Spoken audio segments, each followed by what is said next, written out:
법회 인유분, 법회가 이루어진 원인과 까닭 이어서 계속 이야기를 하도록 하겠습니다. 금강경에 대한 이 설명은 법상스님이 저술하신 금강경과 마음공부를 참고로 해서 또 다른 여러 스님들의 내용도 참고해서 이야기를 하겠습니다. 법회 인유분은 제가 한번 읽어보겠습니다. 여시아문 일시 불제 사위국 기수급 고도권 여대 비구 중 1250인구 이시 세존 식시 삭의지발 입사 위대성 걸식 어기성중 차제거리 한지본처 반사을 수이발 세족이 부자이자 이렇게 세 줄로 금강경이 시작됩니다. 이 세 줄은 부처님의 하루 일과의 첫 시작을 어떻게 하시는가를 담은 건데 상당히 단순한 내용이지만 이 법회 인유분이 상당히 중요하고 금강경 32분 전체 중에서도 가장 중요한 부처님의 법문의 핵심이 담겨 있다라고 평가를 받고 있습니다. 금강경의 핵심 사상인 무주상보시, 무분별심, 유험간택. 여러분들 무주상보시는 어떤 상에 머무르지 않고 보시를 하는 거고요. 무분별심은 앞에서도 말씀드렸지만 지사 선택을 하지 않고 나쁘다 그러다 뭐 좋다 이런 것을 그런 마음을 가지지 않고 유험감택은 지사 선택을 하지 않는 그런 것이 금강경의 핵심입니다. 근데 그런 핵심이 요 법회 인유분 요 속에 고스란히 들어있다는 겁니다. 먼저 첫 번째 줄을 한번 음미해 보면 여시아문 일시 불제 사위국. 여시아문은 저는 이와 같이 들었습니다 라는 말이고요. 일시 어느 때 불제 사위국 기수급 고도권. 부처님께서 기수급 고도권이라는 절에 계실 때에 여대 비구 중 1250인구 위대한 비구 1250명과 함께 사위국 기수급 고도권에 계셨습니다 라는 말인데요. 일단 여시아문은 저는 이와 같이 들었습니다 인데 이때 저는 누구냐 하면 안한존자, 들은 대로 기억하시는 불망념지의 능력을 가지신 안한존자가 들었던 내용을 말하는 겁니다. 그래서 여시아문 하면 안한존자께서 들으신 내용입니다. 사위국은 인도 고살라국의 수도입니다. 그래서 수도이니까 큰 도시고 사람들이 많이 살겠죠.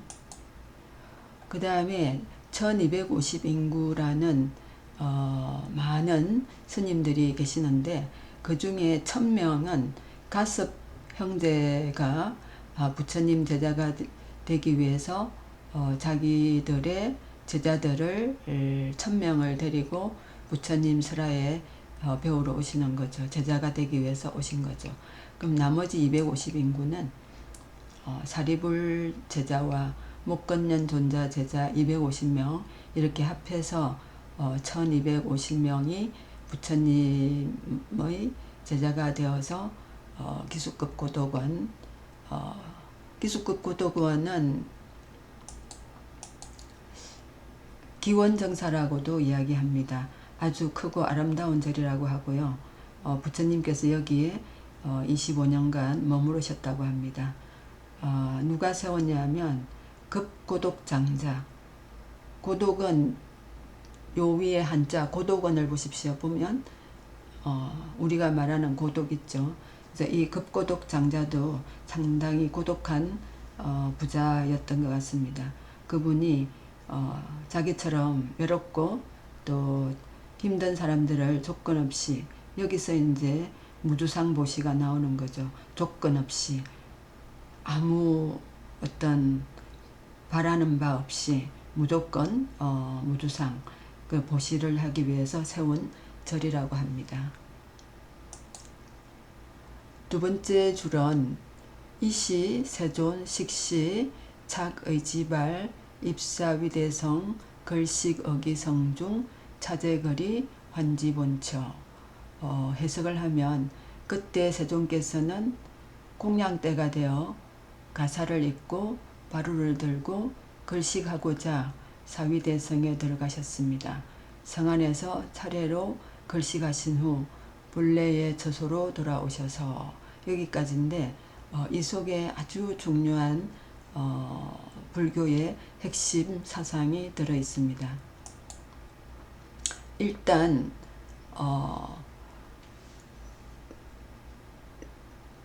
차제거리를 하셨다고 하는데, 차제거리가 무엇이냐? 차제는 순서대로 7집을 한 집도 그러지 않고 차례대로 연달아서 7집을, 붙어있는 7집을 그대로 뭐 부잣집 가난한 집을 따지지 않고 그대로 지사 선택을 하지 않는다는 거죠. 그래서 여기 또 이제 부처님의 핵심 사상이 들어있는 거죠.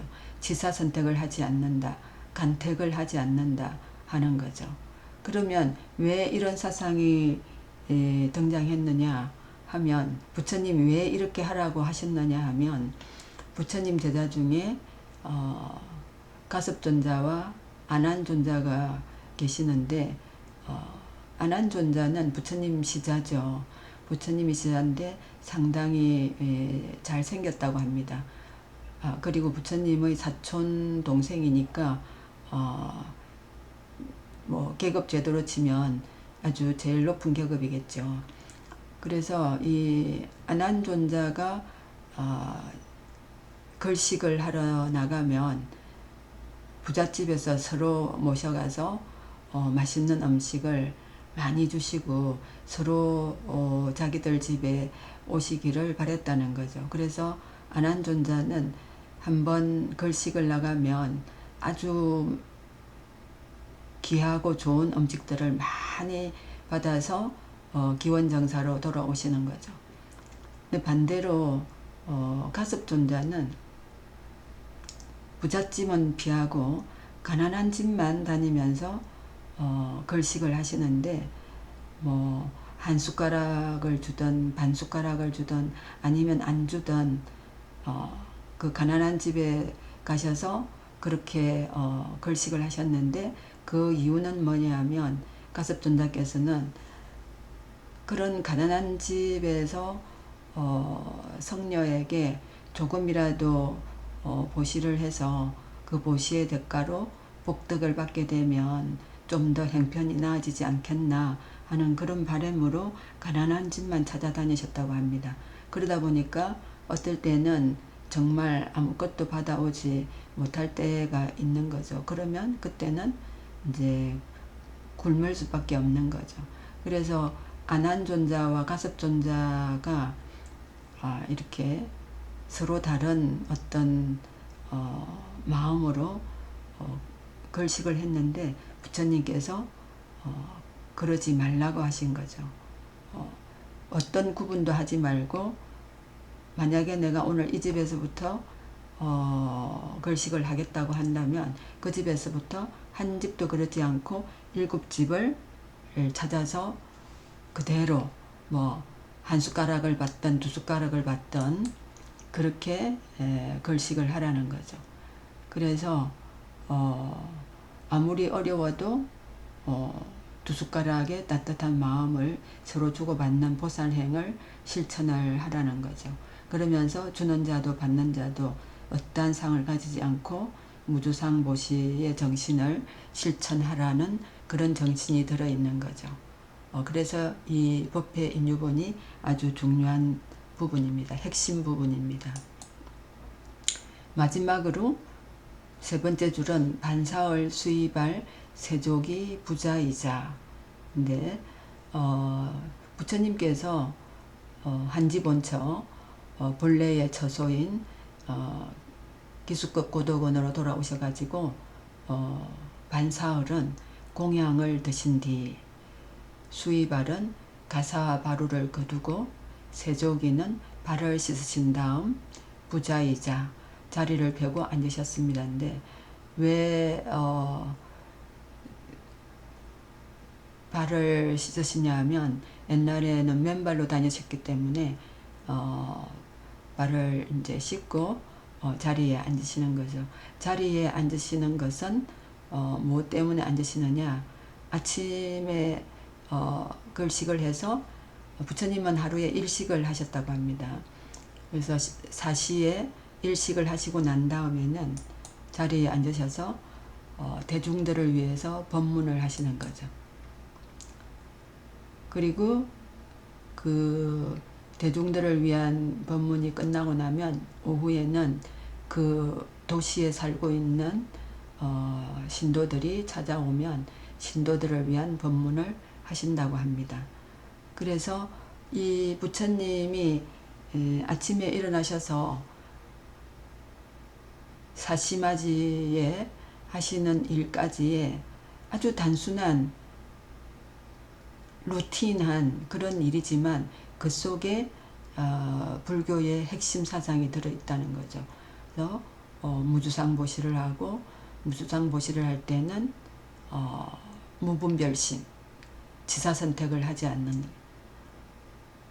그런 식으로 하다 보면 아상을 내려놓고 아상을 내려놓다 보면 그런 수행을 계속 하다 보면 우리의 마음속에 있는 번뇌나 괴로움이나 이런 것들이 다 사라질 수 있다는 겁니다.